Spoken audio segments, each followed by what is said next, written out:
this is an iHeart podcast. Guaranteed human.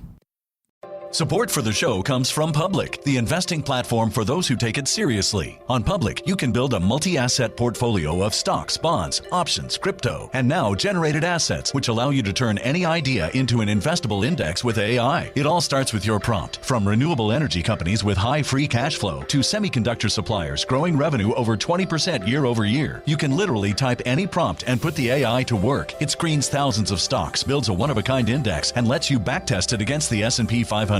Then you can invest in a few clicks. Generated assets are like ETFs with infinite possibilities, completely customizable and based on your thesis, not someone else's. Go to public.com/podcast and earn an uncapped 1% bonus when you transfer your portfolio. That's public.com/podcast. Paid for by Public Investing. Brokerage services by Open to the Public Investing Inc. Member FINRA and SIPC. Advisory services by Public Advisors LLC, SEC registered advisor. Generated assets is an interactive analysis tool. Output is for informational purposes only and is not an investment recommendation or advice. Complete disclosures available at public.com/disclosures.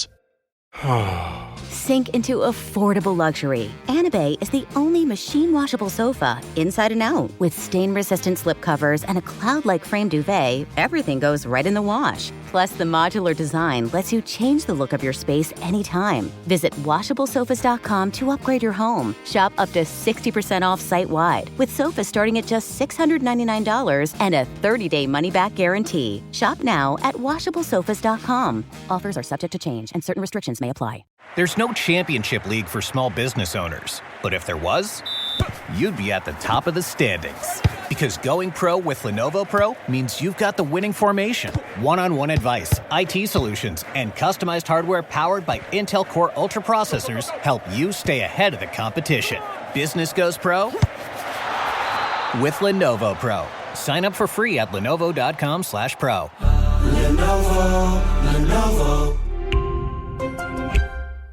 There's a difference between liking a house and actually getting it. Redfin is built to make up that difference and close the gap between finding and owning the home for you. Redfin agents close twice as many deals as other agents. So when you find a home you love, you're not a step behind when it comes to making an offer. That means less watching great homes disappear and more focus on the one you'll call home. Redfin helps turn saved listings into real addresses. Get started at redfin.com. Own the dream.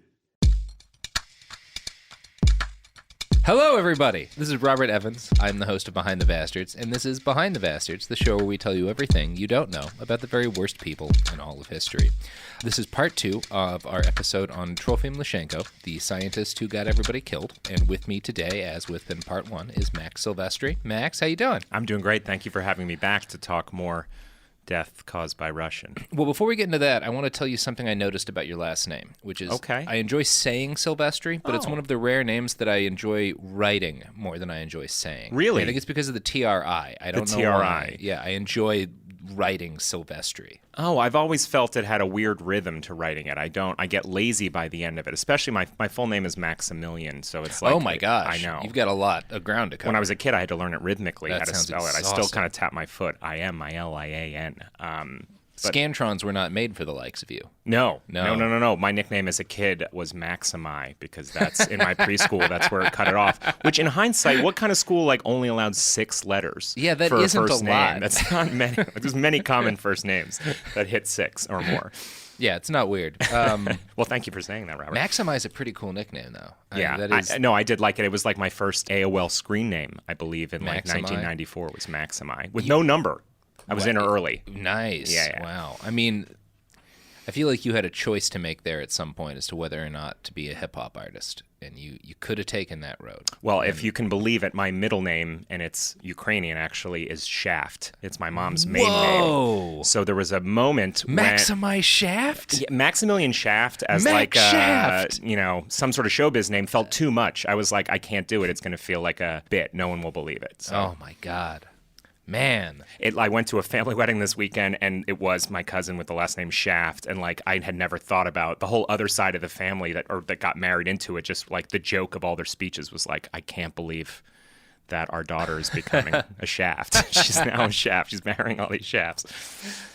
Oh, man. Okay. Well, that was an enjoyable digression. And a Ukrainian name, speaking of people who had bad things done to them by because we just talked about the starvation of the Ukraine. There we go. Man, that is a country that has just wound up getting screwed over by so many people. It's remarkable. I know, yeah. There's just these nations in history, the Congo's another one of them, where it's just like, oh, you guys have just been treated really badly by everyone for the last 300 years. It's like Italy, but without the art or food. We're not as excited by it. Yeah, I mean, I like borscht. Oh no, I mean I like pierogi. Yeah, I just mean yeah. like every street corner doesn't have a pierogi restaurant on it here in America. Right. Yeah, not a lot of that. Yet. Yeah, yet. We need like a good Ukrainian music act to sweep the West. The Ukrainian invasion. Right. But not from the war one. Right. That word is a little the sour for them. Yeah. Okay. Anyway, we're talking about Trofim Lysenko, and where we last left off, the USSR had instituted Lysenko's policies. He had purged the scientists of the Soviet Union, the genetic scientists who didn't agree with Lysenkoism, and of course, millions of people had starved in Ukraine and in other parts of the Soviet Union as a result of scientific fuckery. Sure. That's where we wound up last time, and this time we're taking a trip over to Chairman Mao's China to see what happened next with Lysenkoism. Oh boy. Okay. So as you will remember from part one of my sources for these episodes was the wonderful book Hungry Ghosts, written by Jasper Becker. One chapter in that book, which focuses on the bad science of Lysenko and his comrades, opens with a quote from a Tang Dynasty poem that I felt was just too appropriate and inspired a choice not to include as we start this episode. Wow. I never think of poems and books as being like, this was so necessary. But yet this spoke to you in such a way that you want to repeat it. Yeah, because it happens a lot in the books that I read for this. There will often be a chunk from a poem, and I usually don't include that. But epigraph? What is that called at the beginning? Yeah, epigraph probably. Right? I'm not. I just always feel like, cool, you know a poem. Like that is the energy that I feel when I read, Yeah, and this one is more, I think it accurately sums up the mood of the people that we're going to be talking about. Seeing all men behaving like drunkards, how can I alone remain sober? So, all right, that's where we're getting into. In 1949, Mao Zedong became the chairman of the Central People's Government. His rise to power had included an extensive and wildly successful propaganda campaign. Mao was the great leader, an infallible genius and brilliant Marxist, virtually incapable of making a mistake.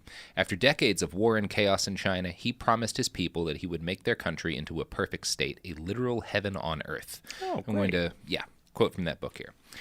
The nation's poets, writers, journalists, and scientists, and the entire Communist Party joined him in proclaiming that utopia was at hand. Out of China, the land of famine, he would make China the land of abundance. The Chinese would have so much food that they would not know what to do with it, and people would lead a life of leisure, working only a few hours a day.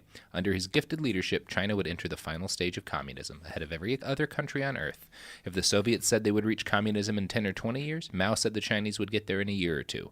In fact, he promised that within a year, food production would double or treble.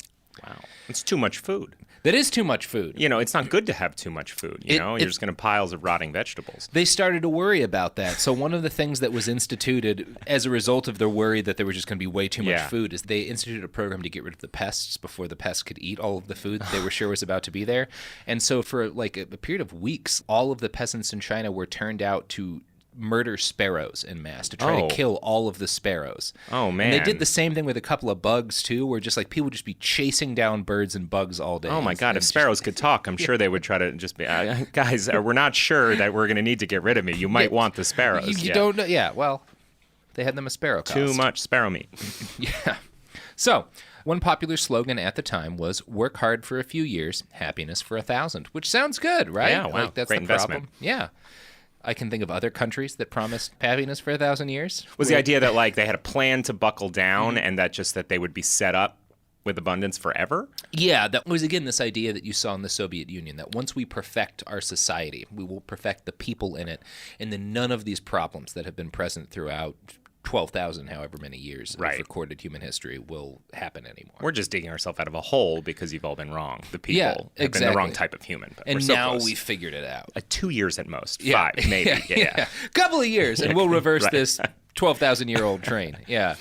Peasants as far off as Tibet, who'd never so much as seen an airplane, were taught to expect that in the near future, quote, practically everything would be done by machines. In fact, a time would come when our meals would be brought by machines right up to our mouths. Wow. So this is like fully automated luxury communism that we're taught to expect here. And as they say in The Simpsons, people will be needed to clean and maintain those robots or whatever. Like people will still have a purpose as But they won't need to suffer. They won't need to labor miserably in the fields, and they won't starve in the winter, Right. We'll still be a place for people, but it'll be in a perfect utopian state. So Mao intoxicated China with his view of what the future could be. And it's easy to see why that would be intoxicating after decades of brutal civil war and the Japanese invasion and basically a genocide being waged in a huge chunk of China had gone through a lot of shit. Yeah. It hadn't been a good run for them lately. Right. So they were eager for this. Music to their ears. Unfortunately for everyone, the scientific underpinning of the Brave New World Mao envisioned was Lysenkoism. Oh, yeah. Yeah, see, Mao had spent years fighting as a guerrilla warlord against the other men who aimed to dominate mainland China. In the years before he won, he'd become a voracious consumer of Soviet propaganda. Much of this propaganda had to do with the spectacular record harvests the USSR was supposedly but not really having, because remember, they were lying about that. Trofim Lysenko was billed as the greatest scientific mind of the age, and Mao believed the propaganda. Not just because he thought it was literally true, but because it ran intoxicatingly in line with what he already believed about the world. See, Mao was not a big scientific reality guy. One of his catchphrases was, quote, "We should be like Marx, entitled to talk nonsense." He lectured people about needing to make science more imaginative, saying stuff like, "Science is simply acting daringly. There is nothing mysterious about it." And there is nothing special about making nuclear reactors, cyclotrons, or rockets. You shouldn't be frightened of these things. As long as you act daringly, you will be able to succeed very quickly. You need to have spirit to feel superior to everyone, as if there was no one beside you. You shouldn't care about any first machine building ministry, second machine building ministry, or Tsinghua University, but just act recklessly, and it will be all right. Yeah, dream big, Baron Munchausen style. Just like, if you will it, come on. Yeah, just balls to the wall, go crazy. Like, science is about recklessness. I'm not going to sit down with a notebook and mumbo-jumbo figure out what all this is, just pour shit in beakers. Get on with it. Corn should be bigger. Do it. Do it. Make the fucking corn bigger. You can see why it would be fun, like in a world where people have been taught, no, science is about like painstaking research and checking your notes and gradually arriving at truth, chiseling away at that over time. Just be like, nah, just fucking try shit, man. It's fine. Yeah, we're the best, and we're going to be even better if you just listen to me. Don't worry about the logistics. Again, another thing that unfortunately has no echoes after this time. I mean, this was like such a sad chapter that closed so abruptly. So. Yeah, I mean, one of the best things about history is that people learn all of their lessons from it and never repeat these mistakes again. Of course, humans change. They change easily, and the changes stick, I found. So I'm going to guess that Mao's attitude towards recklessness was probably useful to him in his career as a warlord. That can be good if you're like running an army, to just sort of be daring and bold and stuff. A question, was he trying to impress communist Soviet Union with like his adoption, or was it more just like, no, I also believe this and it's worked for them and I admire it? Or did he want to like get in better? It certainly changed through time, but in this period, in the early period of 49 or so when he gets into power, he's very much trying to impress them. Okay. And I think it's a mix of legitimately wanting to impress them and also wanting to be the best at communism. Right. Like that's I'm going to do communism better than you fuckers. I was Wiccan briefly in 7th grade because like some kids that I hung out with, like one of them got into it, and I didn't really believe it. I don't know if any of us did, but we went to a magic shop and bought like source books or whatever. But I was, a teacher's pet type student, and in that brief 2-month period, I became like the best at Wiccanism. I like knew the whole book. I'd like correct them and being like, oh no, that mojo bag positivity spell won't work like that. And it won't work unless you bury it in, new soil. So it wasn't that I believed it, but I did like excelling at it, Yeah, you want to memorize everything. Yeah. Oh, man. So like 7th grade Wiccan, Chairman Mao decided that his extreme knowledge of Lysenkoist procedures and all of the reading he'd done of, Soviet agricultural propaganda and whatnot had prepared him to reform the agricultural infrastructure of the largest and most populous nation on the planet. Now, were they going through, like, I imagine their climate is not universally quite as rough as Russia's. Were they going through like terrible famine at that point? They were, but mostly because they'd just been fighting a giant civil war, right? So that fucks up the food stuff. So pretty much everyone who was alive in China at that point had multiple times dealt with famine in their lives. So it was like the promise that there will be no famines was very powerful. And also, he was fucking with something really intricate, like Chinese agriculture. Right. Like some of the oldest systems in the human planet were continually operating, like ways of working the land. Yeah, it's one of those things we saw. We did an episode on the East India Company in India when they came in. And they tried to I saw the first 3 episodes of Taboo, so I have a pretty clear understanding. Right, so like in China, you've got a very intricate agricultural system, and they decide to change everything. So, like in the Soviet Union, Chinese scientists with years of experience and impressive educations were seen as useless, bourgeois specialists, too cowardly and timid to make great decisions. Because again, science requires recklessness. To be a great scientist, one had to be a peasant with an intuitive understanding of the natural world and a fervent belief in the philosophical underpinnings of the party. Even children could be great scientists. One popular propaganda book from this period was called They Are Creating Miracles. It told stories about children in an elementary school who had, quote, developed 10 more new crops on its experimental plot. This was treated as fact, not fiction. It's a story. This is what Montessori schools are, basically, right? You just let the kids come up with new vegetables or whatever, and as long as you don't tell them no. Make carrots, but with tomatoes on the inside. Go do it. Just be daring, you fucking children. Quote, it is a story out of a science fiction book, but no, my young friends, it is not. This is a true story. There are no fairy tale magicians, no white-bearded wizards of Never Never Land. The heroes of our story are a group of young pioneers studying in an ordinary village primary school. It's a little excerpt from the book there. Yeah. So the more Mao read of Lysenko, Williams, and Maturin, those great Soviet scientists, the 3 great luminaries of Soviet agriculture, the more smitten with them he became. He would have read Lysenkoist journals like Agrobiologia and run across quotes that tied Lysenko's ideas to the very mind of Stalin. Here's a quote from one of the articles in Agrobiologia.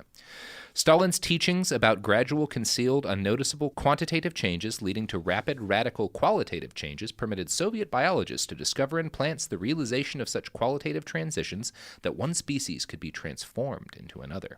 So this is the shit Mao's reading. This is what he's coming to believe. Like, you can literally change the nature of these plants by, like, altering them physically. Like, you can change them forever. And by what you're saying, Mao's not exactly doing deep dives on the science. He's not double-checking numbers here. He's just kind of like skimming to the last paragraph and being like, this sounds fantastic. And a lot of what he's reading is tying sort of Stalin's mind and ideals directly to the science, which is leading him to think that, like, well, a forceful personality can almost change the nature of science by, like, what he understands and believes about the world.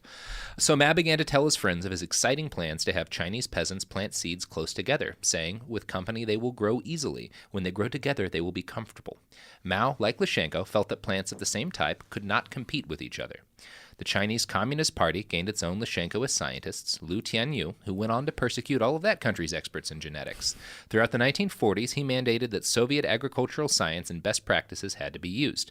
Fascist eugenicist scientists who accepted heritability were arrested or forced to denounce their old beliefs. Soviet science reigned supreme. Here's a quote from one Chinese doctor about his experience in college at the time. We were told the Soviets had discovered and invented everything, even the aeroplane. We had to change textbooks and rename things in Lysenko's honor. So the Harving-Cushing syndrome, a disease of the adrenaline gland, became Lysenko syndrome to show it had been discovered by him. Since genetics did not exist, we were forbidden to talk about inherited diseases such as sickle cell anemia, even to students. This meant that all through Mao's lifetime, there was no policy to stop people in the same family marrying each other and passing down their genes. A lot of idiots were born as a result. His words. Idiots. Idiots. These idiots. Yeah. No, in the traditional sense of the word. I don't mean idiots like they bother me at parties. I mean, like they're true idiots. Man. Yeah. What did China have at that point, 49 or whatever? Like, was there a tradition of bourgeois scientists that were following a kind of world stage Western style of scientific method, or? I think it was more that scientists in China, like scientists everywhere, connected with other scientists around the world to learn what they were doing and try to uncover truth better. And those scientists probably were not dogmatic about much of anything, because good scientists aren't dogmatic. I mean, before they died, it must have been so annoying to scientists, which was relatively, in the scheme of history, a Pretty new new. thing. Yeah. They're like, no, none of that. We're not doing magic anymore. Now we got science, and then like the new scientists be like, actually, we're going to do some magic. Yeah, it's going to be pretty magical. It's going to be magic. Children are scientists now. Anyway, you have to die. Oh man. Yeah. Lysenko's theory demolished Chinese agriculture just as it had Russian agriculture. A potato blight hit in the 1950s. Under Lysenkoism, the cause of the blight was assumed to be environmental, not the result of a stunning lack of biodiversity among the potatoes. Good research that was done into the blight was suppressed for decades when the findings contradicted scientific orthodoxy. As a result, Mao-era China grew, by some accounts, half as many potatoes as it should have during this period. I don't want to get too deep into the woods on communist botany in the mid-20th century. I do like the idea that someone was like, this is how many potatoes they should have grown. Well, you can look at, like, this is how much land they dedicated to potatoes and how many potatoes they need to make for people to not die from lack of potatoes. Oh, man. Yeah, I talked to the Irish about that. One of the things that was really big in communist botany in this period was grafting and crossing different species with one another. It wasn't useful for mass agriculture, but countless peasant scientists would be lauded in the press for like growing grapes on a persimmon tree or apples from a pear tree, where you're just splicing off pieces of trees, and so you have one tree that grows multiple fruits. Right. Like, it's a thing you can do in your yard, and it's cool and whatnot. You can? Oh, yeah. Oh, I would be like, another example of magic that's not true, the idea of having two citrus fruits on one tree. No, you can totally do that. Oh, my God. Like, I don't know, it's like not every plant can be done that way, but there are a lot of different... I wish I hadn't burned the guy that I saw that had that in his yard. You just saw an apple and a pear on the same tree and started lighting fires. Yeah. His poor house. Oh, my God. There's nothing but ash. No, like, to an extent you can do that, but like it's not... It's not a solution for more production or anything. It's a neat thing for your own garden. It's not something that is really useful in a mass agricultural scale, right? It takes a lot of time. Right. And it's not like... You might as well just grow a different field of apples and a field of persimmons and whatnot. There's no reason not to. But it was cool and it was impressive to people at the time, and they were just figuring this out. So, like, that's one of the things that would make the news a lot, is they talk about, like, look at all these scientists who have crossed these two different fruits and whatnot together. I had mezcal this weekend that had a pear in the bottle, like a full pear. Ooh. And we were trying to figure out very briefly and drunkenly how they got the pear. And I was like, well, it's not some sort of ship in a bottle type situation where they, had a flat pear and then it got fat. I was like, maybe they put a dried pear in the mezcal. What they do is they have the tiny little pear in the tree. They hang the tree with the bottles so that it grows inside. And I was like, that is cool, but also not the most efficient way to bottle alcohol or grow pears, to have a handful of trees or perhaps a whole field of them with bottles on the end. It seems novel rather than super useful. Well, I mean, yeah. It was delicious. Mezcal went down so smooth. I didn't even need a lime with it. Did you eat the pear? We didn't drink that much, and luckily. I mean, would you break the bottle? I guess so. Yeah, I mean, you'd have to, like, get a glass saw or something like that. Get a little bit of glass in you or whatever. I just want to drink a mezcaled up pear. That sounds delicious. Yes, that sounds fantastic. Yeah. Okay, so grafting and crossing all these plants and stuff became something of a meme in Red China, and soon the state news filled with fanciful stories of pumpkins crossbred with papaya, corn crossed with rice, and other such nonsense, which you can't do. You can't make corn rice. You can't make corn rice. Is it that a ear of corn has rice in it? Cooked rice instead of kernels? Unclear. Okay. It would be kind of cool either way. Yes, totally. Yeah, but it didn't happen. Neither would really fulfill a need that I have. You know, I go in for different reasons when I'm going for both of those two. Yeah. Never again will man have to go to two different places for rice grains and corn cob. I'm tired of when I eat rice that there's nothing to rotate. Yeah. And so that would have solved that problem. That's really frustrating. So different districts would compete with each other for, like, claiming wild successes and things that could, like, go in the local newspapers and stuff. There were stories of, like, 130-pound pumpkins and whatnot, most of which were complete lies. I feel like that's still a thing we're covering in the news today. Yeah, somebody grows a really big fruit, and you're like, look at this big fruit. Yes, exactly. Cool? I mean, I almost feel like it's pre-social media. American Heartland memes was like 10 times forwarded emails that had just like, look at this giant pumpkin the size of a man. This is that, and this is kind of how the craze over this new science starts to sweep China. You know, at first it's not super negative, like, yeah, I mean, they're definitely not growing as many potatoes, but, like, it's mostly just people being like, well, I can be a scientist. Right. Look at what I did to this tree. Look at this photo of my husky son next to a potato as tall as he is, Come on. This will inspire people for a decade. Yeah, a mix of actual neat little experiments and just lies. Yeah. So we're going to get into the Great Leap Forward next, which was not a great time for most people. But it's called The Great Leap Forward. I know. Oh. Sometimes advertisements are not true. But in this case, the advertisements are true because they're the ads for our show, and they're great. Support for the show comes from Public, the investing platform for those who take it seriously. On Public, you can build a multi-asset portfolio of stocks, bonds, options, crypto, and now generated assets, which allow you to turn any idea into an investable index with AI. It all starts with your prompt. From renewable energy companies with high free cash flow to semiconductor suppliers growing revenue over 20% year over year, you can literally type any prompt and put the AI to work. It screens thousands of stocks, builds a one-of-a-kind index, and lets you backtest it against the S&P 500. Then you can invest in a few clicks. Generated assets are like ETFs with infinite possibilities, completely customizable and based on your thesis, not someone else's. Go to public.com/podcast and earn an uncapped 1% bonus when you transfer your portfolio. That's public.com/podcast. Paid for by Public Investing. Brokerage services by Open to the Public Investing Inc. Member FINRA and SIPC. Advisory services by Public Advisors LLC, SEC registered advisor. Generated assets is an interactive analysis tool. Output is for informational purposes only and is not an investment recommendation or advice. Complete disclosures available at public.com/disclosures. Kids, pets, life, your sofa sees it all. But with a washable sofa, stains don't stand a chance. All of our sofa collections come with fully machine washable covers and cushions, making cleanup effortless. Liquid and stain-resistant fabrics provide extra protection against everyday messes. Plus, with modular designs, you can rearrange your sofa however you like. Perfect for growing families and changing spaces. Starting at just $699, it's time to upgrade to a stress-free, mess-proof sofa. Visit washablesofas.com today and save. Offers are subject to change and certain restrictions may apply. Pro drivers live for race day, but for small business owners, every day is race day. That's why going pro with Lenovo Pro matters. One-on-one advice, IT solutions, and customized hardware powered by Intel Core Ultra processors keep your business on the right track. Business goes pro with Lenovo Pro. Sign up for free at lenovo.com/pro. Lenovo. Flag football is exploding, and iFlag is leading the way. As the Guinness World Record holder, iFlag hosts premier flag football tournaments nationwide for boys, girls, high school girls, and adults. From first-time players to elite competitors, iFlag delivers top-level competition, unforgettable experiences, and a community built around the game. Ready to be part of it? Join the movement. Find your tournament and learn more at iflag.org. That's iflag.org. And we're back. We're talking, we were about to talk about the Great Leap Forward, which started in 1958. It was Chairman Mao's big sort of plan to rapidly turn China into an industrial and agricultural powerhouse. Now, one aspect of the leap that's probably most famous was the creation of countless backyard furnaces and steel smelting plants in peasant villages, designed to sort of, the idea was like, we don't need to all like move into cities and make big factories like the rest of the world. We can just have our peasants be like producing this sort of. They didn't make good steel. Turns out farmers don't make great steel in their backyards.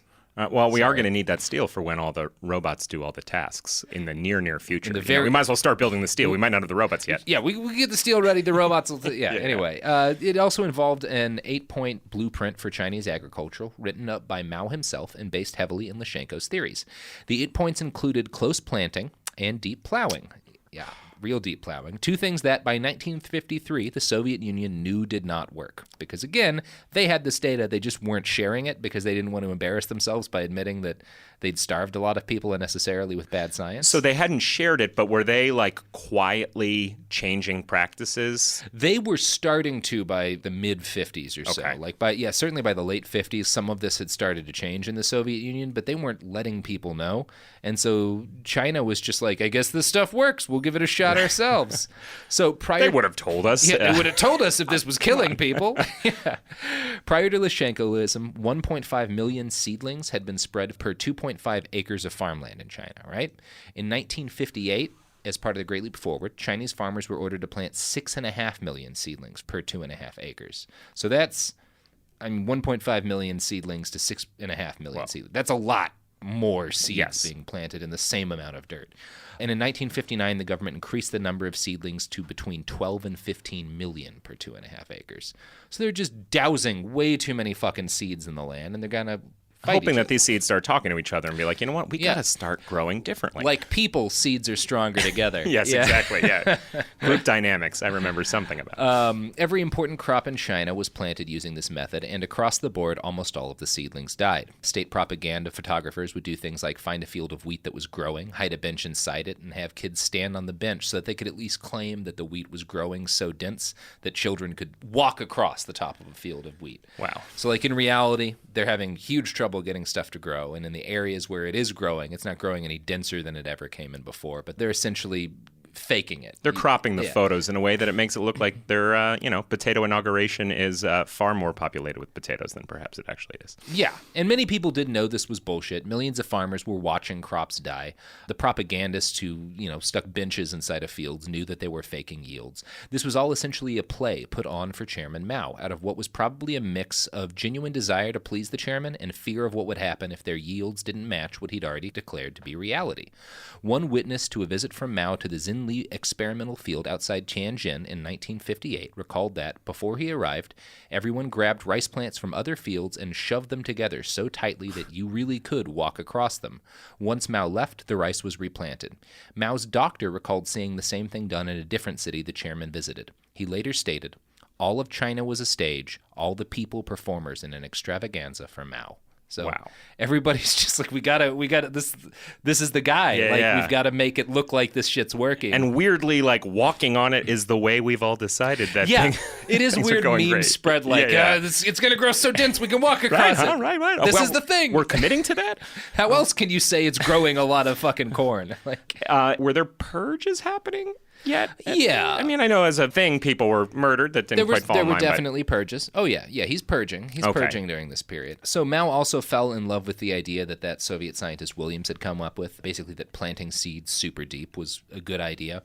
But where Stalin had been content to find scientists whose theories agreed with his own theories, Mao saw himself as an innovator. So he figured that if planting seeds deep was good, planting seeds even deeper was even better. Oh my God! Yeah, why stop there? These scientists didn't have the ambition of his imagination Of planting it way too deep. Guys, we all know that ground is this deep, but what if, I'm just saying, even deeper? Yeah, even deeper. As deep as you possibly can. Often, he would have basically whole armies of peasants dig enormous furrows in the land, sometimes 10 feet deep, in order to plant seeds. It's like how I, as a comedian, know that wearing 2 hats is very funny, but you know what's even funnier than that? Wearing 3 hats. 3 Yeah, hats. just go bigger. Yeah, and Mao would be walking into the room with 40 or 50 hats on.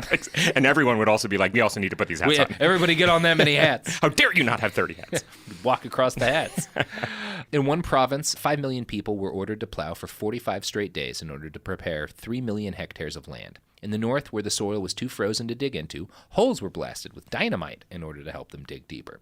This logic also applied to rice paddies, which meant peasant farmer women had to wade deeper into the paddies than they'd ever gone before, often catching infections as a result. In at least one province, farmers had to tie ropes around their waists to avoid drowning in the rice paddies because they were just going so deep. Oh my God. Yeah, just way too deep. Lysenkoist agrobiology also meant that Chinese farmers couldn't use chemical fertilizers anymore. Mao had the government end all its spending to build new chemical plants and instead tried the same sort of bullshit fertilizer recipes the Russians had used, generally a mix of 10% manure and 90% normal dirt. According to Lysenkoism, the manure would magically transfer all its properties to the regular dirt. This practice led to farmers just mixing in random garbage with dirt. Here's a quote from Hungry Ghosts. People in Guangzhou took their household rubbish to the outskirts of the city where it was buried for several weeks before being put out on the fields. Near Shanghai, peasants dumped so much broken glass that they could not walk across the fields in bare feet. Others broke up the mud floors of their huts and their brick stoves and even pulled down their mud walls to use as fertilizer. You know, to Mao's credit, I know that's maybe not right, but if I were to put a little of my own manure into, say, a bowl of mashed potatoes and mix it together, I would kind of be like, that's all manure now. I wouldn't be like, well, there's a lot of good mashed potatoes in there. When you are mixing poop with food, yes, 10% poop means all of the food Really, is it's all poop food. It's Yeah, all yeah. poop now. 100%. That is a fair point, but it doesn't work that way when you're trying to create fertilized soil. So Mao's government expected crop yields to triple after all of this heroic innovation, but that meant they were also going to have to deal with a surge in pests, as I mentioned. So yeah, in 1958, he ordered farmers to run around banging pots and pans to exhaust all of the sparrows to death. We already went over that. Clearly, this is all like a plot from someone inside the government that hates sparrows. Just a long play to get rid of sparrows. I'll show you how many people starve if we get rid of those goddamn birds. Get off my roof. Wacky as this all was, for a while things looked like they were going great. 1958 was a good year for weather, and rampant lying made it look like the autumn harvest had quadrupled. Mao and his comrades started discussing how to handle the massive food surplus they knew they were soon going to have. It was reported that fields had been producing less than 330 pounds of grain per 1/5 of an acre, now produced 45 to 53,000 pounds of grain, which, if true, would be an amazing rate of increase. God, they have too much food. They should just start destroying the food they have now just to make room for the new food coming in. It's weird that you predicted exactly what happens next. Oh, no. You're going to need that food. So all of that information on how much grain they were growing was lies. The State Statistical Bureau had been shuttered and replaced by good news reporting stations, which just spouted increasingly lurid lies about the harvest. And so for a little while, China thought it had more food than it knew what to do with. So in the autumn of 1958, Chinese citizens were told to eat like it was going out of style. Oh my God. One slogan at the time was, eat as much as you can and exert your utmost in production.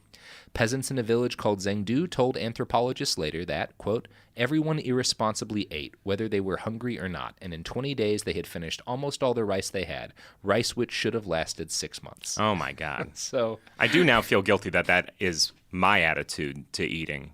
3 to 5 times a day is like, well, when it starts to hurt, that's when you stop. That's when you stop. Eat until it hurts. Man, and I'm not getting out in the fields and doing any labor. No, I mean, one of the good rules of thumb with life is that if you do whatever you're doing until it hurts, about 50% of the time, that will be the right thing to do.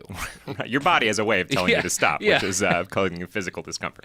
Yeah, so if you work out till it hurts, that's good. Right? Pain is just weakness leaving the body. That's what we're always saying. And the same thing is true with eating or with snorting a lot of cocaine. Right. You know?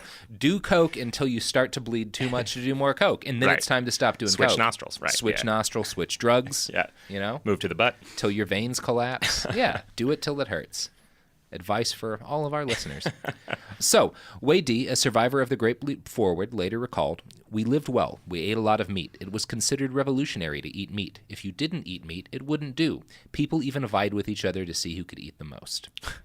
So they're having an eating contest. They are being ordered basically to eat their entire winter's supply of food in a couple of weeks. Just because, why not? Right. There's going to be so much food. I know it's going to take a hard right turn, Robert, but this is all sounding pretty nice to me right now. It does. Come on. It's coming down from on high. And if you're one of these peasants after years of war and privation, eat as much meat as you can, you're feeling great. You're feeling like this fucking communism thing, there's no downsides. Yeah, I mean, it's up, up, up, up. I can't imagine the graph changing. Yeah, we got plenty of meat, plenty of grain. That's really all we care about, other than the stuff we have that's not meat and grain. But anyway, it seems great for a while.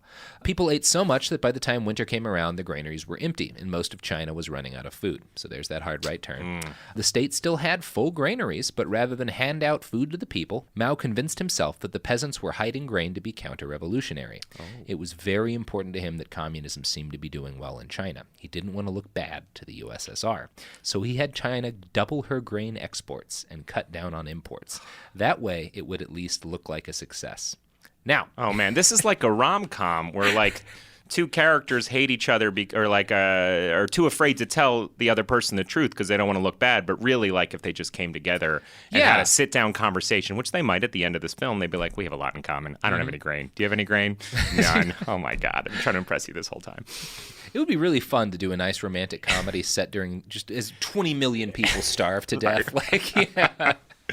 Stalin and Mao having a meet cute and just being my God, what a cute movie that would be. Oh boy. Or a Stalin and Mao buddy cop comedy where it's the 1980s and they both live in Hawaii and they've got to take down a cocaine smuggling ring.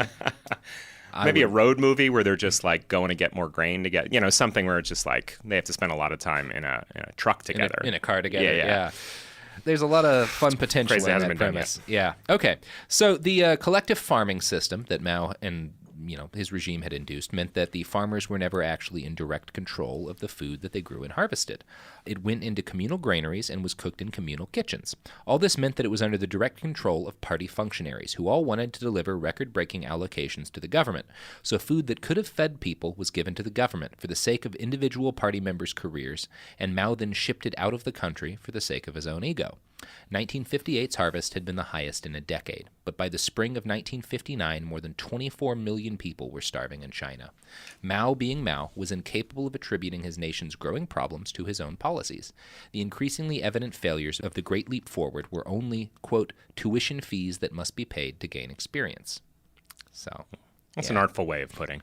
Yeah, I mean, he does have a similar attitude towards tuition as a lot of people in this country today. Yeah. The lenders in this country today. Right. Yeah. When his braver aides brought up just how bad things were starting to look in the countryside, Mao said, quote, come back in 10 years and see whether we were correct. China is not going to sink into the sea and the sky won't tumble down simply because there are shortages of vegetables and hairpins and soap. Imbalances and market problems have made everybody tense, but this tension is not justified, even though I am tense myself. No, it wouldn't be honest to say I'm not tense. If I am tense before midnight, I take some sleeping pills and then I feel better. You ought to try sleeping pills if you feel uptight. So... Wait, that's a real quote? Yeah, oh that's my Mao. God. That's Mao's advice when his guys are like, tens of millions of people are starving. And he's like, try some drugs. Oh my God. I Yeah. think I follow someone like him on Instagram. I think I am someone like him a lot of the time, but I've never tried to reform a continent's farming practices. Oh, man. I just get high a lot. Was Mao at all like, when he saw that they were not going well, did any part of him feel like it's the people's fault for not allowing the system to change them or to not forging themselves into newer, better versions, or was he just sort of like bad weather? I don't know enough luck? about him to say what was going on in his own internal heart, but the things that he said and the practices that he put out as a result of these problems portray a man who believes that the issues in his plan are due to selfish people who are not following the plan, who are hoarding grain, who are refusing to give up what they owe to the government and whatnot. That's the issue. Right. So in the long term, if he just keeps a strong hand or a stronger one, it'll all work out. Because they're not really starving; they're hiding food because they don't want to give it to the government. They're eating in secret and stuff like that. Oh man, that's what he kind of. Were they rounding up fat children and just being like, you were hiding grain and eating it? I don't think they were fat children. Oh, right. Yeah. So at this point, disaster probably could have been averted. The government had a lot of food in storage, and if the flaws in the system had been admitted, the bad practices halted and changed back to normal, things might have been okay for Chinese agriculture. But that would have meant Mao and his comrades admitting to flaws in their ideologically consistent scientific theories. It also would have meant backpedaling on all of the propaganda they'd put out. So rather than admit any error, Mao doubled down. Anyone who does not make a great leap is a rightist conservative. Some people think that a leap is far too adventurous. It is new. It may not be perfect, but it is not an adventure. All must have revolutionary optimism and revolutionary heroism. So y'all are just too scared of the future.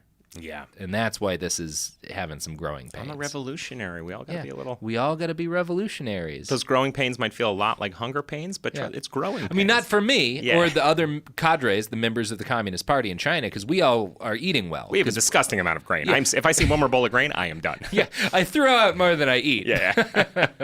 My dog lives like a king. So, the autumn of 1959 harvest was 30 million tons lower than the 1958 harvest had been. Officials, however, reported that the harvest was the highest ever. This saved them from reporting failure to Mao, but it also meant that the government based its taxes that year on the expectation that the country had grown more food than ever. And so in 1959, a year of famine, the Chinese government levied the highest taxes in recent history. Peasants were required to turn over 40% of their total output. And since that total output was a fake number calculated via nonsense math, they were basically ordered to hand over all of their food, and in many cases, more food than they actually had. So, well, those numbers just aren't going to work out, Robert, for anybody. No, they don't. Oh, no. And I bet they get all mad when they don't pay their taxes. Yeah, they sure do. I didn't pay my taxes for 5 years. I didn't file, and it took 5 years for me to hear anything about it. I bet that's not what the case was then. No. Actually, I will say this. Everybody whines about the IRS. I grew up in a pretty conservative part of the world, and they're always talking about how horrible it is. As someone who's been late on his taxes a few times, they're actually pretty easy to deal with. Yeah, they try to find a solution. They really want you to give them something, and they'll work with you. Look at us just defending the IRS here and their reasonable policies. I mean, I like roads. Yeah, as do I. I like ambulances. Totally. Okay, speaking of something else I like, products and services that support the show. And let's let those products and services advertise to us and irritate the ghost of Mao Zedong. Support for the show comes from Public, the investing platform for those who take it seriously. On Public, you can build a multi-asset portfolio of stocks, bonds, options, crypto, and now generated assets, which allow you to turn any idea into an investable index with AI. It all starts with your prompt. From renewable energy companies with high free cash flow to semiconductor suppliers growing revenue over 20% year over year, you can literally type any prompt and put the AI to work. It screens thousands of stocks, builds a one-of-a-kind index, and lets you backtest it against the S&P 500. Then you can invest in a few clicks. Generated assets are like ETFs with infinite possibilities, completely customizable and based on your thesis, not someone else's. Go to public.com/podcast and earn an uncapped 1% bonus when you transfer your portfolio. That's public.com/podcast. Paid for by Public Investing. Brokerage services by Open to the Public Investing Inc. Member FINRA and SIPC. Advisory services by Public Advisors LLC, SEC registered advisor. Generated assets is an interactive analysis tool. Output is for informational purposes only and is not an investment recommendation or advice. Complete disclosures available at public.com/disclosures. Kids, pets, life, your sofa sees it all. But with a washable sofa, stains don't stand a chance. All of our sofa collections come with fully machine washable covers and cushions, making cleanup effortless. Liquid and stain-resistant fabrics provide extra protection against everyday messes. Plus, with modular designs, you can rearrange your sofa however you like. Perfect for growing families and changing spaces. Starting at just $699, it's time to upgrade to a stress-free, mess-proof sofa. Visit washablesofas.com today and save. Offers are subject to change and certain restrictions may apply. Pro drivers live for race day, but for small business owners, every day is race day. That's why going pro with Lenovo Pro matters. One-on-one advice, IT solutions, and customized hardware powered by Intel Core Ultra processors keep your business on the right track. Business goes pro with Lenovo Pro. Sign up for free at lenovo.com/pro. Lenovo. Flag football is exploding, and iFlag is leading the way. As the Guinness World Record holder, iFlag hosts premier flag football tournaments nationwide for boys, girls, high school girls, and adults. From first-time players to elite competitors, iFlag delivers top-level competition, unforgettable experiences, and a community built around the game. Ready to be part of it? Join the movement. Find your tournament and learn more at iflag.org. That's iflag.org. And we're back. Boy, those were some good products. Oh my God. I mean, for the ones that meet my needs, I'm definitely going to think about exchanging goods or money for them. Oh, yeah. Goods or money. They'll take both usually. Yeah. Trade's big. Trade is big. Barter. Oh my God. I'm all about barter. Oh my gosh. Wait to see these clamshell necklaces that I make. Oh my God. Okay. So we just talked about the autumn 1959 harvest, which was 30 million tons lower than it had been the year before, and the fact that they calculated the taxes based on sort of nonsense math of what they hoped it would be. And so they wound up essentially taxing most peasants more than they'd actually grown. I'm going to read another quote from Hungry Ghosts here. In many places, the entire harvest was seized. Sometimes, officials reported a harvest so big that even after taking away everything they could, including all livestock, vegetables, and cash crops, they still continued to search from house to house. Mao had ordered officials not only to deliver the grain quotas, but also to set quotas for pigs, chickens, ducks, and eggs. Party leaders went from village to village, leading the search for hidden food reserves. It was a brutal and violent campaign in which many peasants were tortured and beaten to death. So, again, IRS isn't sounding so bad now. I know. So this is a real dumb question, but like money taxes pay for things the state needs. You give the government dollars, and they use the dollars to pay a guy to make sure the roads aren't falling apart. Absolutely. Right. That's my understanding. So when they're taking the food and on principle that like, well, we're all afraid of saying that what the truth is. Is it just so that the capital has a ton, or are they selling it? Is there global trade going on where it's somehow like benefiting? The idea is both that, the state is supposed to take care of everyone's food needs. So you give all your food to the state and then it redistributes it to everyone. This is how it's supposed to perfectly work. And of course, also, they're not just exporting to the Soviet Union, they're supporting North Korea at this point, because it's this idea that like the food that we produce will be used, some of it we will have to sell for resources so that we can buy things that we can't yet make ourselves, and we can continue to expand and eventually create this wonderful socialist bloc that can compete against the decadent, the terrible West and whatnot. With our spread out seeds, sluttily spread out seeds. They're fucking whorishly spread out seeds. Oh they're my God. Filthy goddamn so much corn. room, so much soil around them. Goddamn fertilizer. Swimming in it. Oh boy. Okay, so obviously willful denial of reality can only last for so long, as we in the West learned with a little war called All of the Wars We Fought in the Last 70 Years. Eventually, it became clear that even the heavy-handed methods used by the government weren't turning up as much food as they ought to have. Since Russian agricultural science was obviously flawless, Mao came to the conclusion that the peasants were just burying their grain underground to hide it. He accused them of eating turnips and pretending to starve by day and eating rice secretly at night. In reality, most people were subsisting on gruel served in communal kitchens that was made mostly out of grass and inedible plants. Oh, God. Yeah, well, what else are you going to do? Right. I think those are now called grain bowls in L.A. Yeah. Well, no, now you would pay $14 to have one of those Yeah. out of a truck. Yeah, Nuts yeah, and yeah. seeds your body can't digest. That's the food of this city. At the end of the year, while tens of millions of people starved, the People's Daily newspaper advised peasants to, quote, practice strict economy, live with the utmost frugality, and only eat 2 meals a day, one of which should be soft and liquid. Which, again, sounds pretty much like California right now. Come on. Have a Get your Soylent on the buddy. run, Yeah. you know. You will be glad to know that while tens of millions of people were starving, Mao gave up meat. Oh, That's good. you know, follow the leader. Come on. Exactly. Everybody give up meat. Oh, we took all the meat. Right. And we beat half of you to death because you didn't give us your chickens. Oh. Oh, life's funny sometimes. The Great Famine would last until 1961 and go down as the deadliest peacetime disaster in Chinese history. During this entire time, Mao's government continued to export grain to North Korea, the Soviet Union, and elsewhere. As a result of their desire to hide the famine and put on a successful face, the provinces that grew the most food during the famine were the provinces where the most peasants starved. Oh, God. Yeah, so the people who are actually making the most food are the people who are most likely to die. In the end, conservatively, 25 to 30 million people died from the famines that came from the Great Leap Forward. You will hear higher numbers as well. It is a very politicized death toll, both because conservatives in the West have a vested interest in making it seem higher, so you'll sometimes hear 50 million, 60 million.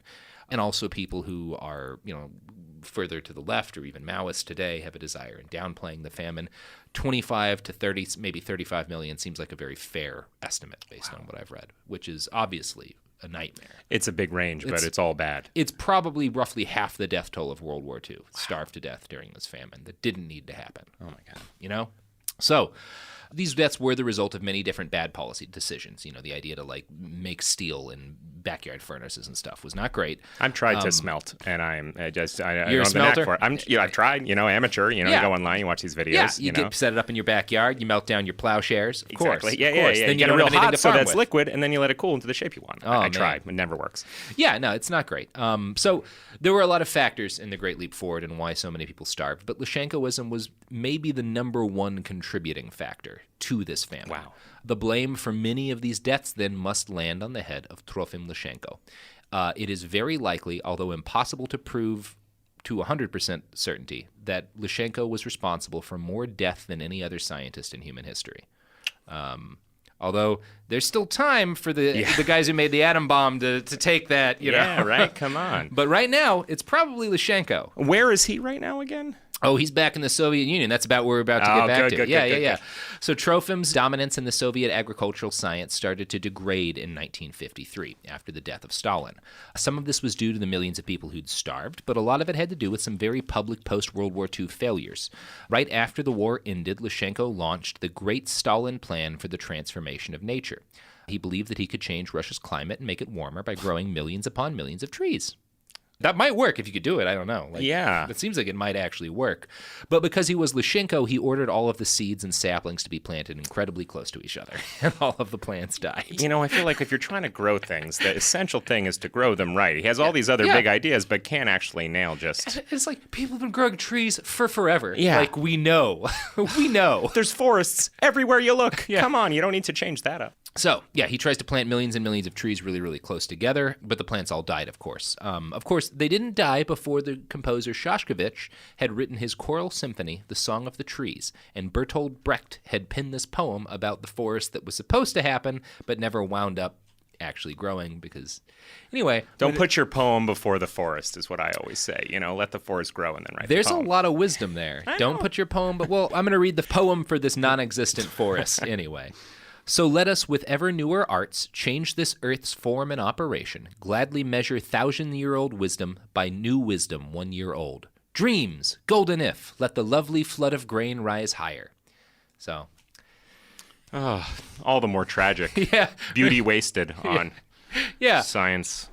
Yeah, Not working. on And really bad science. If only he'd just known, he just needed to like have cars with not catalytic converters instead of trees or whatever. He probably could have accomplished Oh, yeah, that would have... the same thing. And I don't know, warming Russia. Maybe that would've worked. Just to have everyone pollute a lot until it gets exactly. nicer. Yeah. Well, they're getting that anyway, so... The You're way welcome. the Chinese ate rice, Yeah. we just needed to drive pointlessly in Yeah. Russia. Come on, everyone. It's your duty Just to one just big go in road. circles. Just go in circles on the one road. In 1962, the first generation of post-purge Soviet scientists began to carefully try to dismantle the myth of Lysenko.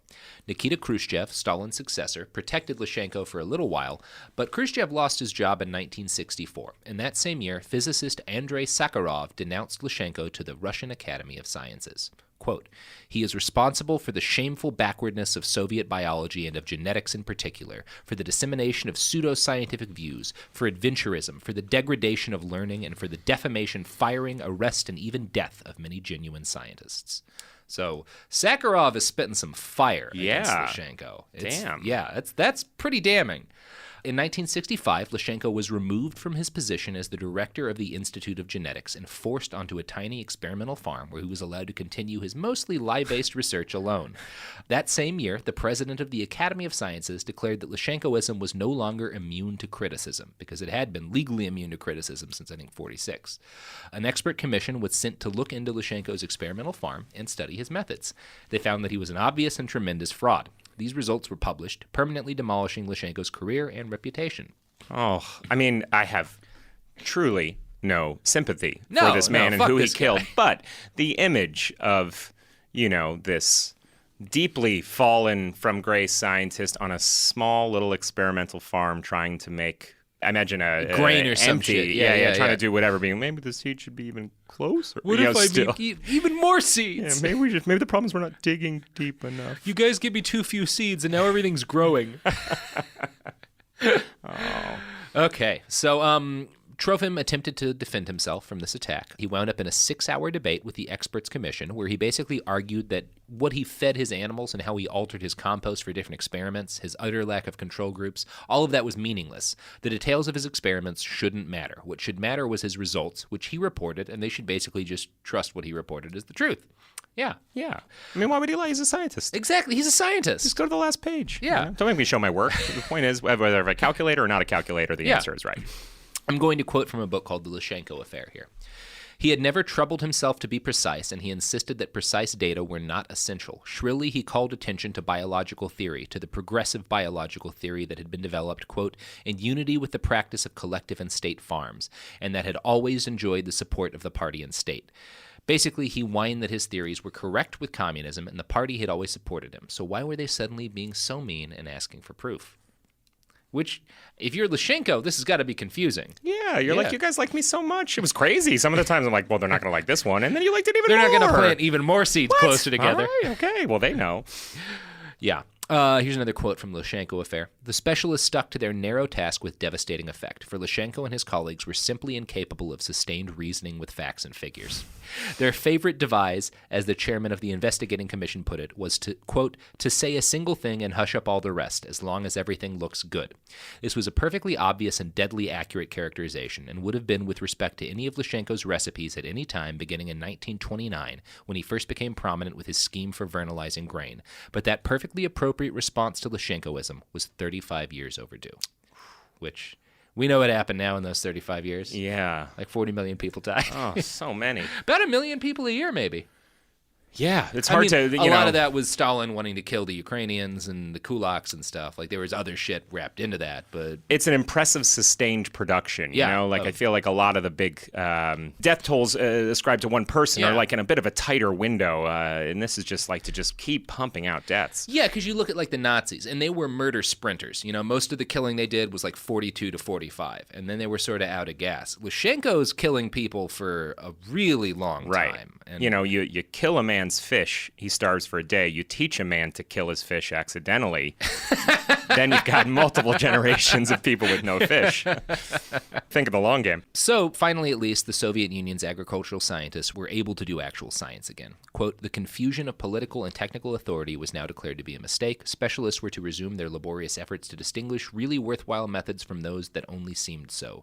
Period. The 35-year error was not to be examined or analyzed. So, they understood Lysenkoism was wrong. They denounced Lysenko, but they weren't willing to look back and really analyze how many people had died or how fucked up things had gotten because of their belief. Right. Because that was still, post-Stalin Soviet Union was a bit more open, but they still weren't willing to dig into just how fucked up things had gotten. For sure. And other people were, shared some responsibility. Yeah. A lot of people shared responsibility. Yeah. It has been suggested by some historians that Trofim Lysenko may be the single individual most responsible for the fall of the USSR. The true extent of the damage he did to mankind is incalculable.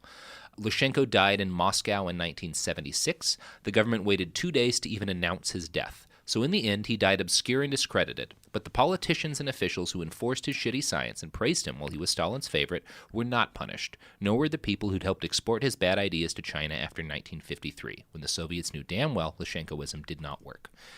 But now, as yet another mark against our benighted modern age of con men and bastards, Trofim Lysenko is enjoying a renaissance. No.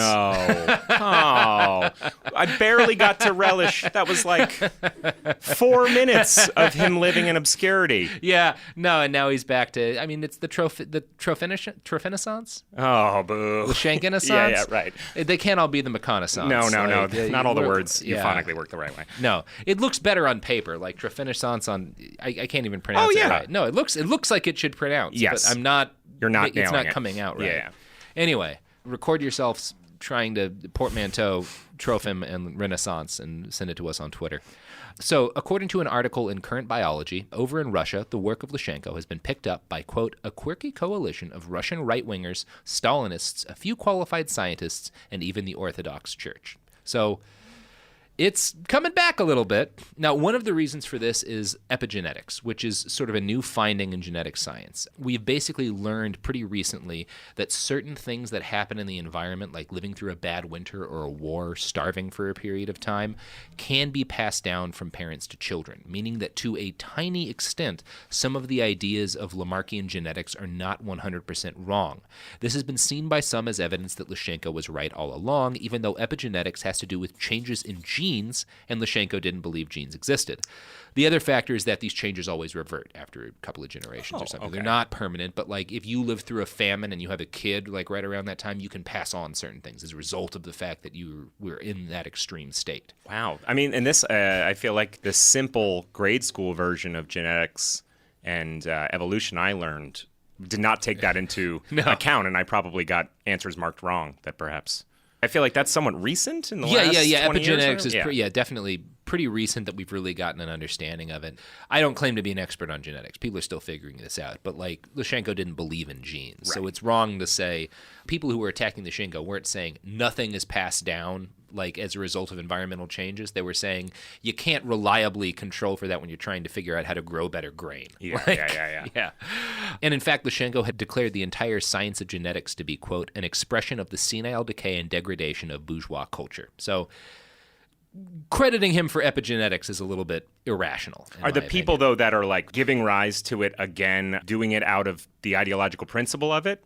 That is a little bit of it, I think. Okay. Some of it is because, and I'm not an expert on modern Russia, but there's this, because obviously Russia right now is not the Soviet Union. It's not anything close to a communist state. But there is a lot of longing for that period of time for a variety of reasons, some of which there are things that were better back then, and some of which is just obviously the same way that people long for the 1950s and don't think about the fact that, water fountains were segregated and stuff. So it's a complicated thing, I think, why certain groups are starting to come back to these ideas. But it is definitely scary because that means that there's the possibility that Trofim Lysenko's very, very, very, very, very dumb science has the chance to kill somebody again. Oh, man. Which, guys, if you're listening at home, spread your seeds. Yeah. Just spread your seeds. Don't plant them too deep. You should be able to see them, but not too close together. I've known a lot of really good farmers in my life. None of them planted millions of seeds per acre. Oh, man. It's not Oh, boy. Oh, it's like one of those gross things you buy at a state fair that's got like a little bit of like molasses, and it's just kind of like sesame seeds. It's almost like a candied apple. There's like a weird, I feel like southern dessert that's just like seeds and goo in a ball. And you know what? It's gross, and I wouldn't plant it in my ground and expect it to feed my family. I That's all I'm haven't saying. had a seed goo ball. I mean, maybe it's just a weird thing that that I was given, that I was... somebody just put some seeds and goo together and like, I guess let's that get I wasn't... this Yankee some seed goo. I didn't buy it at the state fair. It was just handed to me by a man at the front desk of a motel I was staying at. I shouldn't have eaten that seed goo ball. I'm still digesting it. You just got poisoned by Yeah. someone. What man. state were you in? I just remember, like, as a kid that it was like, yeah. I mean, this is not a thing that I'm now. I would be responsible to turn down a seed goo ball now. I just was a child. I was like, this is a dessert. This feels like... I can say as a child in Texas, we played many a good game of Poison the Yankee. That was everybody's favorite game growing up. Oh, on a hot day, no better way to pass the time than to kill a traveling northerner. Oh, we just love making carpetbaggers sick. Grinding up glass, putting it in their grits, feeding it to them slowly until their insides bleed out. The South. Those are better times. Oh, boy. All right. Well, that's our episode on Trofim Lysenko. How you doing, Max? I mean, I know that's not your style, nor is it the style of human history, but I wish the ending had been a little more uplifting rather than quietly covered up and now... Resurgent. It would be nice if people ever learned lessons from history, but if there's one thing we've learned from history, it's that we don't. Damn. Thanks for having me on and depressing me. Yeah, thanks for coming on and being depressed by this. You want to plug some pluggables? Sure. I have a 15-minute stand-up special on Netflix. Go to the comedy lineup, part 2. And, I don't know how to farm. Oh, also, seedgooballs.com. Use promo code SHAFT, but I now sell these balls. They're not good, but they are heavy. So, if you need a heavy snack. If you need a heavy ball, Shaft is your man. And I'm Robert Evans. You can find me on the internet at iWriteOK on Twitter. You can find this podcast's website at BehindTheBastards.com. You can also find us on Twitter and Instagram at @BastardsPod. So check us out, follow us, tweet us your best attempts to portmanteau Trofim and Renaissance. I really feel like there's a way. I'm just not getting it. Trophamisance? I don't know. Trofimish? No, Yeah. I'm not going to try it anymore. Lashankavushin? I don't know. That's not even that right. That's closer. We're getting All right. Have a good day. We'll be back next Tuesday talking about someone else terrible. And until then, I love about 40% of you.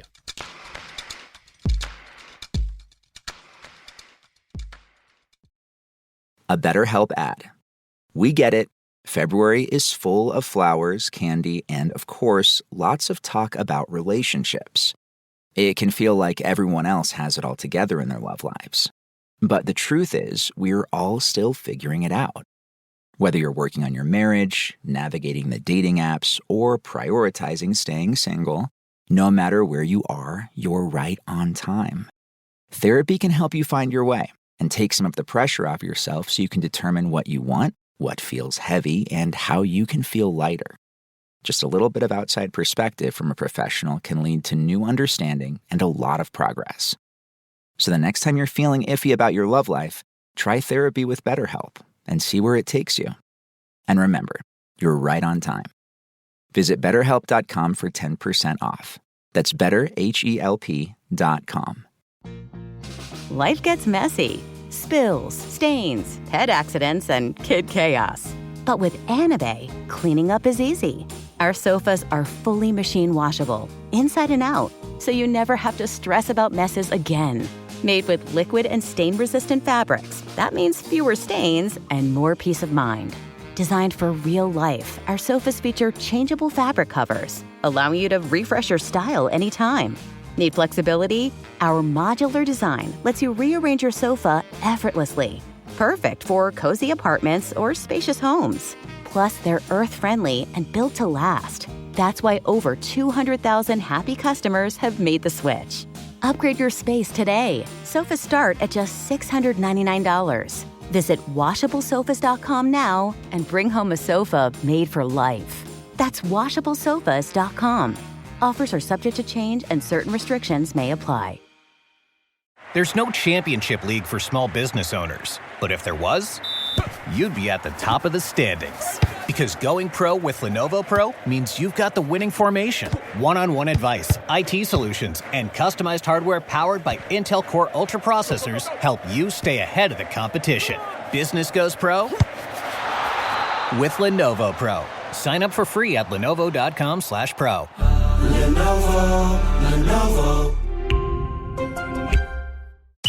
Flag football is exploding, and iFlag is leading the way. As the Guinness World Record holder, iFlag hosts premier flag football tournaments nationwide for boys, girls, high school girls, and adults. From first-time players to elite competitors, iFlag delivers top-level competition, unforgettable experiences, and a community built around the game. Ready to be part of it? Join the movement. Find your tournament and learn more at iflag.org. That's iflag.org. This is an iHeart podcast. Guaranteed human.